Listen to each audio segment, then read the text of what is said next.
தமிழகத்தின் முன்னாள் முதல்வர் கலைஞர் அவர்களின் மீது மிகுந்த மரியாதை கொண்டவர் கேப்டன் விஜயகாந்த். கேப்டன் விஜயகாந்த், பிரேமலதா ஆகியோரின் திருமணம் கலைஞர் கருணாநிதி அவர்களின் தலைமையில் 1990ஆம் ஆண்டு ஜனவரி 31 நடைபெற்றது. 1996இல் நடிகர் சங்க தலைவராக இருந்த கேப்டன் விஜயகாந்த் அவர்கள் கலைஞர் கருணாநிதி அவர்களுக்கு திரையுலக பொன்விழாவை மெரினா கடற்கரையில் நடத்தி கருணாநிதி அவர்களுக்கு தங்கப்பேனாவை பரிசளித்தார் கேப்டன் விஜயகாந்த்.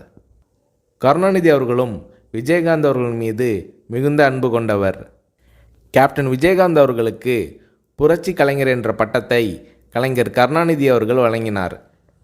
கலைஞர் கருணாநிதி அவர்களின் மறைவின் போது அமெரிக்காவில் சிகிச்சைக்கு சென்றிருந்த கேப்டன் விஜயகாந்த் அவர்கள் அங்கிருந்து வீடியோவில் கண்ணீர் மல்க அஞ்சலி செலுத்தினார்.